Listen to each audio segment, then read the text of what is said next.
انا ممكن اتمرن على نفسي واقعد اعمل مش عارف ايه والكلام ده واربي عضل وبتاع وسبرنتات والكلام ده ابقى كريستيانو. هو انت كنت بتدرب ايه يا كابتن رضا؟ وانت مالك ادرب ولا ما ادربش؟ انت مالك؟ انت هتلاقي حد تدربه اصلا. على مستوى نفسي اشوفك ماسك نادي الزمالك.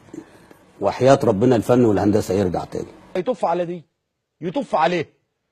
ماشي مش هدرب حد لان اصلا فكري ما يمشيش مع اللعيبه اللي زيك. بفضل الله انا ربنا وهبني عقل بس. كنت لسه بتقول اول امبارح باين المدربين كلهم هجاصين وانت اول واحد. طب ما كويس والله يا كابتن. مش مشكله هجاصين، ما هو كله بيهجص على كله. انت معترف. ما هو وانت بتهجص في الملعب.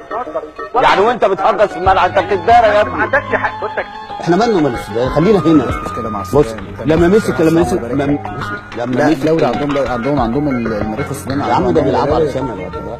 لا الله يبارك لك ما فيش الكلام ده. لا ما فيش حاجه اسمها بيلعبوا علشان عندهم بنيه تحتيه محترمه وعندهم كل حاجه ماشيه كويس. زي الفل. 4-1 3-1 4-1-3-1 اسال يا حبيبي. ايه خطه 4-1 3-1 اللي حضرتك هتلعب بيها؟ انت مش عايز تكسب؟ عايز اكسب هكسب ناقص واحد. ترحم دين امي، ترحم ميتين اللي خلفوا ابويا وابوها. هو قصده 4-1-2-1 قصده كده يعني. ازاي يعني؟ ازاي؟ يا حمار انت وهو.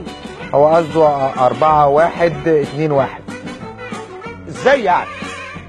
ازاي؟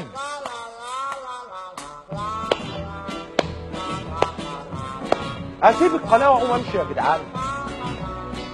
ده حاجه تخلي الواحد يطلع من هدوم. في الملعب ده بيبقى زي ما كان